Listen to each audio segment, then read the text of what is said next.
Welcome to this Bible Contemplation. I'm recording this on the 14th of October. We've just had yet more restrictions on our movements and things because of COVID. It's a grim time with the weather getting worse, winter coming. We need to sort of dig down and find those springs of life in the life of faith that will sustain us. And hopefully there will be something here. Let's just take a moment to still ourselves. Let's breathe into God's presence, welcoming God.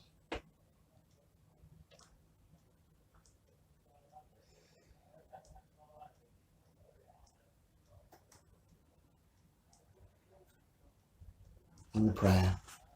Jesus, may all that is in you bubble up inside me. May your body and blood be my food and drink. May your passion and death be my strength and life. Jesus, with you by my side, enough has been given. May the shelter I seek be the shadow of your cross.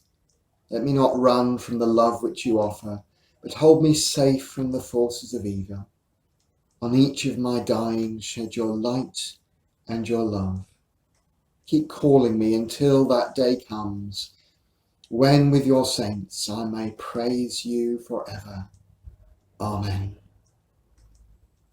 So this is 1 Peter 2, 11 and 12. And I have changed some of the words because I didn't like what the NIV had put.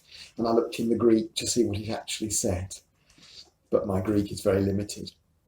Dear friends, I urge you as sojourners and exiles to abstain from fleshly desires which wage war against your soul. Live such good lives among the nations that, though they accuse you of doing wrong, they may see your good deeds and glorify God on the day he visits us.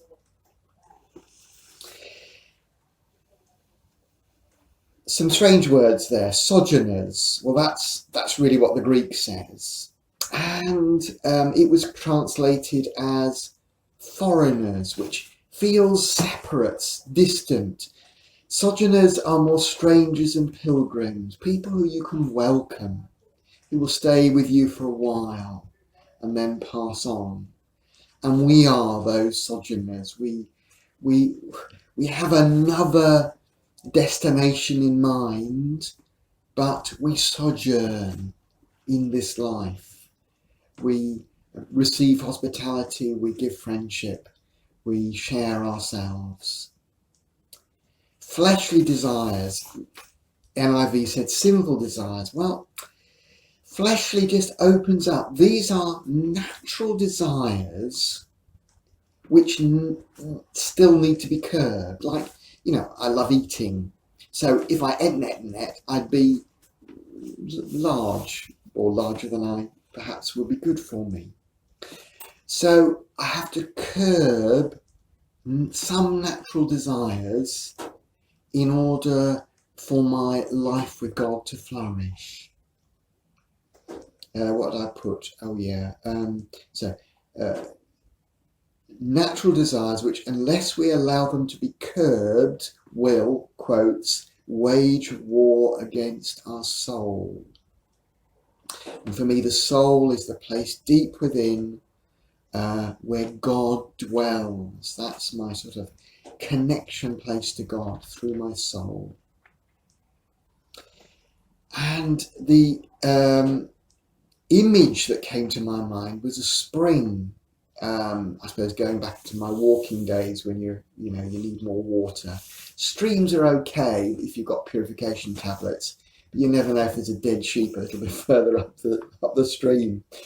Well, that was always what was in my mind. But a spring, it's bubbling up from the ground, and it's usually very clear around a spring, but often a bit silty. But if you trample a spring, it goes cloudy and awful, and you can't drink I wouldn't want to drink the water. And I think it's about keeping that connection with our soul clear so that we can drink from God, drink from God's presence. And that means curbing with God's help, not something we can do on our own. It's not I will curb these fleshly desires. It's cooperation with God, setting our minds in different ways. We don't have to dwell on that, I fancy a cream cake, or whatever it is, thought. We can say, no, I'm going to leave that thought behind, and I'm going to focus on something else. So in cooperation with God, we can curb these desires which would otherwise cloud our connection with God. And live such good lives among the nations. It said pagans. Well, actually the word is usually translated Gentiles, so non-Jewish people. So I suppose pagans is right, but it's also sometimes translated nations. We're not sort of saying, they're terrible people. They're people that we live with and mix with.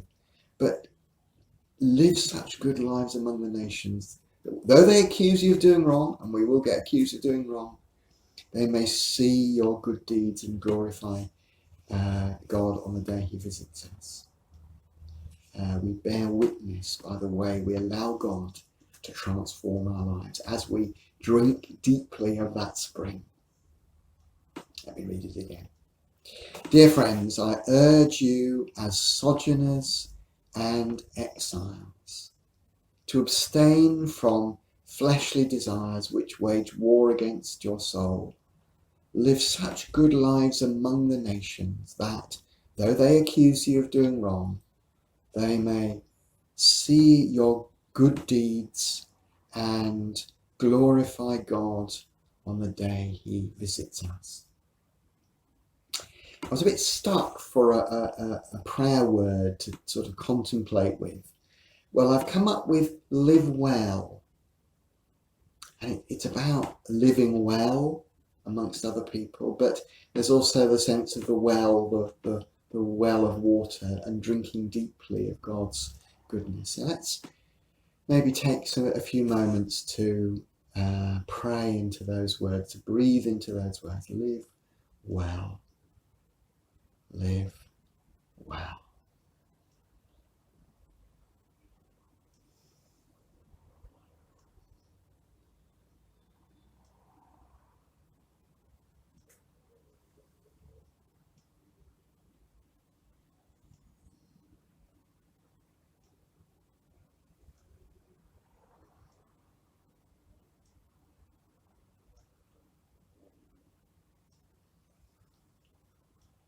And you can carry on doing that maybe later on today. Dear friends, I urge you as sojourners and exiles to abstain from fleshly desires which wage war against your soul. Live such good lives among the nations that, though they accuse you of doing wrong, they may see your good deeds and glorify God on the day he visits us. I maybe like to reflect more on how we keep that spring of God running clear in our souls, that well of living water. So important in these difficult, dark days. How are you going to sustain yourself through this winter? You need to have that connection. So what are the things that threaten to muddy those waters? Just spend some time. What are the things that threaten that drinking from that living water? There may be problems or issues or things going wrong in one way or another. And if so, just bring them to God and let him show you a different way forward. Maybe a less confrontational way. Change the passage, because I think rightly it isn't as confrontational as it is sometimes translated. How could I see the good in that other person? even though there's a tension or whatever it is, or that situation that's coming my way. How can I see the good? God is in there somewhere. Can you tease it out rather than fighting against it? And these things may be not necessarily bad things, but things that cloud your relationship with God. Worries, fears for the future, restrictions, all that. And what positively helps that spring to run clear so that you are fed by the living water? What other things?